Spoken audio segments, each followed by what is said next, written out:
나이가 들면 보이는 것이 있습니다. 젊을 때는 아무리 들어도 그냥 말이었던 것들이 50이 넘고 60에 접어들면 뼈에 와닿는 순간이 옵니다. 그때 사람들은 똑같은 말을 합니다. 진작 알았더라면. 공자는 논어에서 이렇게 말했지요. 42부록 52지 천명.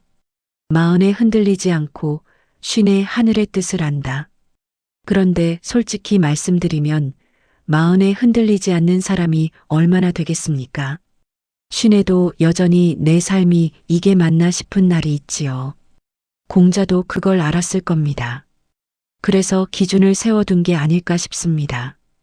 도달하는 나이가 아니라 향해 가는 방향으로요. 오늘 이야기는 나이가 들어서야 비로소 보이는 것들에 대한 7가지입니다. 이 영상을 끝까지 들으시면 그중 적어도 2-3가지는 지금 내 이야기라는 걸 알게 됩니다. 첫 번째, 관계는 넓히는 게 아니라 추리는 것이었습니다. 30대, 40대에는 사람을 많이 알아야 한다고 생각했지요. 명함을 교환하고 모임에 나가고 경조사를 빠지지 않았습니다. 그런데 50이 넘으면 알게 됩니다. 연락처에 200명이 있어도 밤 11시에 전화할 수 있는 사람은 2-3명이라는 거요. 한번 떠올려 보시죠. 내가 요즘 정말 편하게 만나는 사람이 몇 명이나 되는지. 만나고 나면 에너지가 차오르는 사람이 있고 만나고 나면 묘하게 빠지는 사람이 있습니다. 전화를 끊고 나서 기분이 괜히 가라앉는 사람, 약속 날짜가 다가올수록 내키지 않는 사람. 이런 관계를 의무감으로 유지하고 계시다면 그 시간을 내가 정말 편한 사람과 보내는 쪽으로 옮겨보시면 어떨까요? 남은 시간은 생각보다 빠르게 갑니다. 그 시간을 누구와 쓸 것인가가 어떻게 살 것인가와 같은 질문이 되는 나이가 온 겁니다. 두 번째, 건강은 잃기 전에는 절대 1순위가 되지 않습니다. 이건 누구나 머리로는 알고 있지요. 건강이 최고라는 말을 안 들어본 사람은 없을 겁니다.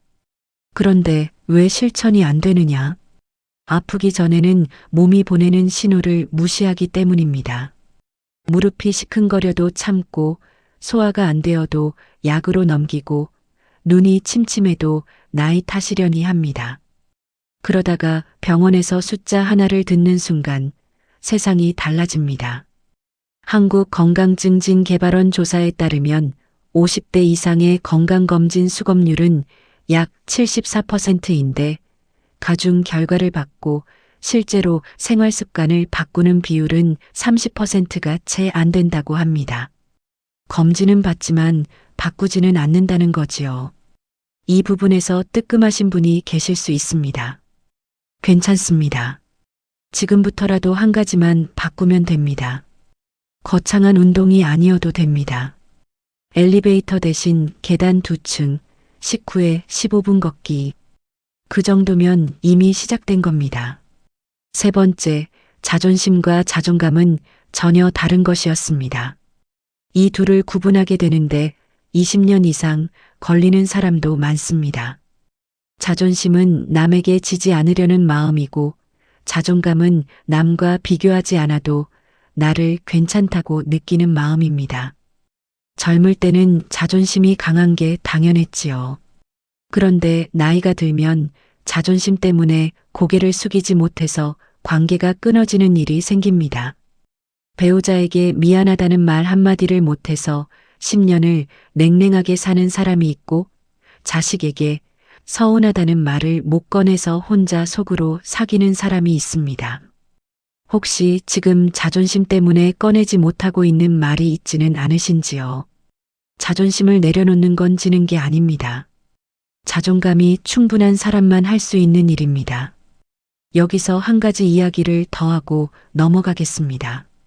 네 번째, 돈은 모으는 것보다 쓰는 법을 아는 게 더 어려웠습니다. 평생 아끼고 모으며 살아온 세대가 우리 세대이지요. 자식 교육비, 집 대출금, 노후 대비. 번 돈의 대부분은 미래를 위해 묶어두었습니다.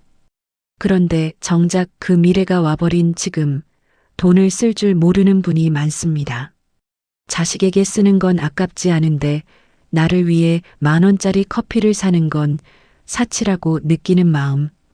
여행을 가고 싶은데 아직은 아니지 싶어서 미루는 마음. 이런 분들에게 하나만 여쭙겠습니다. 그 아직은 아니지가 언제까지인가요? 돈을 물 쓰듯 쓰라는 말이 아닙니다. 다만 나를 위해 쓰는 돈에 죄책감을 가지지 않아도 된다는 걸 알아두시면 좋겠습니다. 50이 넘어 마시는 커피 한 잔, 60에 떠나는 1박 2일 여행. 그것이 사치가 아니라 내가 벌어서 나에게 주는 선물이라는 거요. 5번째, 이건 미처 생각 못하신 분이 많을 겁니다.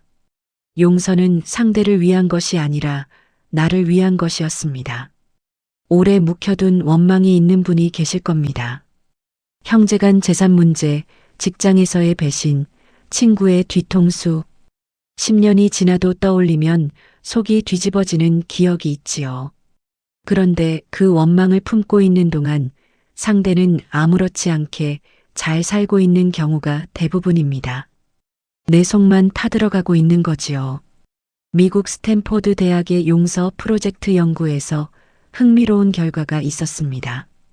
용서 훈련을 받은 그룹이 그렇지 않은 그룹에 비해 스트레스 지표가 유의미하게 낮아졌고 심지어 신체 활력까지 좋아졌다고 합니다. 용서는 상대에게 괜찮다고 말해주는 게 아닙니다. 그 기억이 더 이상 나를 지배하지 못하게 놓아주는 겁니다. 내 안에서 그 사람을 퇴거시키는 일이라고 생각하시면 됩니다. 6번째, 후회는 한 일보다 하지 않은 일에서 더 크게 옵니다. 호주의 완화 의료 간호사 브로니 웨어가 임종을 앞둔 환자들에게 가장 큰 후회가 무엇이냐고 물었을 때 첫 번째 답변이 이것이었다고 합니다. 다른 사람의 기대에 맞추느라 내 삶을 살지 못했다. 해보고 싶었는데 안 한 것, 말하고 싶었는데 참은 것, 가보고 싶었는데 미룬 곳. 이런 것들이 나이가 들수록 선명하게 떠오릅니다. 지금 마음속에 해보고 싶은 일이 하나쯤 있으시다면 조건이 다 갖춰질 때까지 기다리지 않으셔도 됩니다. 완벽한 조건은 오지 않습니다. 작게라도 시작하는 것, 그게 후회를 줄이는 유일한 방법이더라고요. 7번째, 결국 남는 것은 내가 누군가에게 어떤 사람이었느냐 하는 것입니다. 직함도 재산도 외모도 시간 앞에서는 바래집니다. 하지만 내가 누군가에게 건넨 말 한마디, 어려울 때 내밀었던 손, 아무 조건 없이 곁에 있어준 시간, 이런 것들은 남습니다. 상대의 기억 속에 그리고 내 삶의 질감 속에 이 7가지를 한 줄로 줄이면 이렇게 됩니다. 관계는 추리고 건강은 지금 챙기고 자존심보다 자존감을 세우고 나를 위한 소비에 죄책감을 버리고 원망은 놓아주고 하고 싶은 건 지금 시작하고 결국 남는 건 사람 사이에 쌓은 온기라는 것. 로마의 철학자 세네카는 이런 말을 남겼지요. 인생은 짧은 것이 아니라 우리가 많은 시간을 낭비하기에 짧아지는 것이다. 도입에서 공자의 말을 빌렸는데 공자가 방향을 알려주었다면 세네카는 속도를 알려준 셈입니다. 시간은 많지 않고 지금이 가장 빠르다는 것. 오늘 당장 하나만 해보시면 어떨까요? 전화기를 열어서 오래 연락하지 못한 사람에게 안부 한 줄을 보내보시는 겁니다. 거창한 말이 아니어도 됩니다. 잘 지내고 있지? 이 한마디면 충분합니다. 아니면 오늘 하루만 나를 위한 시간 30분을 만들어 보시는 것도 좋겠습니다. 산책이든 음악이든 멍하니 앉아 있는 것이든 무엇이든 괜찮습니다. 지금 이 이야기를 끝까지 들으신 분이라면 이미 자기 삶을 돌아볼 준비가 되어 있는 분입니다. 그 마음이면 됩니다. 7가지 중에서 가장 와닿는 것이 있으셨다면 몇 번이었는지 댓글로 남겨주시면 좋겠습니다. 같은 이야기에 다른 분이 왜 공감하는지를 보는 것도 또 하나의 배움이 되니까요.